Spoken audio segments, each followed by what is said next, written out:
ایک دفعہ کا ذکر ہے کہ ایک گاؤں میں زبیر نام کا ایک شخص رہتا تھا۔ زبیر بہت ذہین اور نیک دل تھا اور ہمیشہ دوسروں کی مدد کرنے کے لیے تیار رہتا تھا۔ ایک رات جب زبیر اپنے گھر میں سو رہا تھا تو اسے ایک خواب آیا۔ خواب میں ایک آواز آ رہی تھی، مجھے بچاؤ، مجھے بچاؤ، میری مدد کرو۔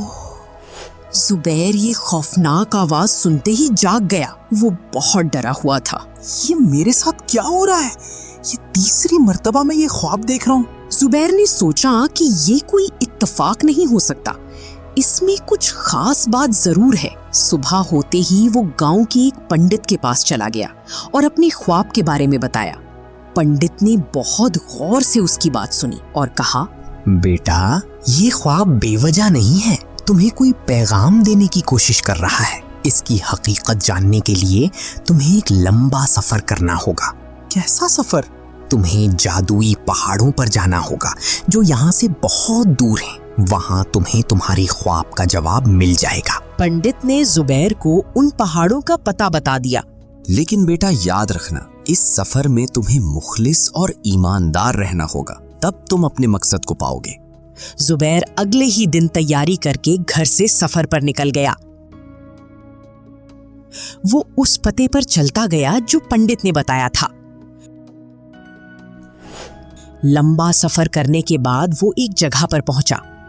اس نے دیکھا کہ وہاں ایک بوڑھی عورت پنجری میں قید تھی۔ ارے ماں جی، آپ اس جنگل میں کیا کر رہی ہیں اور کس نے آپ کو قید کیا ہے؟ بیٹا، میں ایک جادوگرنی کی قید میں ہوں۔ اگر میں اس پنجرے سے نکل گئی تو جل کر راکھ ہو جاؤں گی۔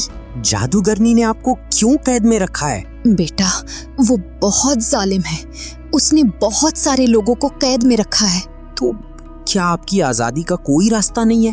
ہاں بالکل ہے۔ تو بتائیں مجھے، میں آپ کو اس پنجرے سے آزاد کروں گا۔ اس درخت کے نیچے ایک پرانا صندوق دفن ہے، اسے ڈھونڈنا ہوگا۔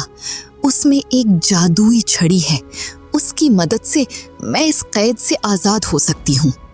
تو ٹھیک ہے، میں وہ صندوق نکال کر آپ کو آزاد کروں گا۔ زبیر نے ہمت کی اور درخت کے نیچے کھودنا شروع کیا۔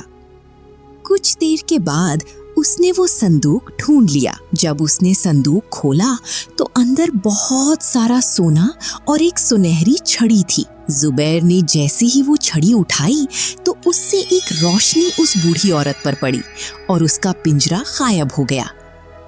وہ جیسے ہی آزاد ہوئی تو وہ ایک خوبصورت پری میں تبدیل ہو گئی اور کہنے لگی، تمہاری نیکی اور ہمت نے مجھے آزاد کر دیا، تمہارا بہت شکریہ۔ اب یہ چھڑی اور یہ سارا سونا تمہارا ہے، یہ تمہیں ہمیشہ خوشیاں دے گا۔ زبیر بہت حیران تھا۔ اس نے پری سے کچھ نہیں پوچھا اور وہ اڑ کر چلی گئی۔ زبیر سونا لے کر اپنے گاؤں کی طرف روانہ ہوا اور صحیح سلامت گاؤں پہنچ گیا۔ اس نے سارا سونا گاؤں میں بانٹ دیا۔ اس دن کے بعد اسے کبھی بھی وہ خواب نہیں آیا، کیونکہ اسے پتا تھا کہ جس کو میری مدد چاہیے تھی اس کی مدد میں نے کر دی ہے۔ تو دوستو، آج آپ کو اس کہانی سے کیا سبق ملا؟ نیکی اور سچائی کا بدلہ ہمیشہ کامیابی اور خوشی ہوتا ہے۔ تو دوستو، اگر آپ کو ہماری کہانی اچھی لگی ہو تو اس کو لائک شیئر ضرور کرنا اور میک وٹ یوٹیوب چینل کو سبسکرائب کرنا مت بھولیے گا۔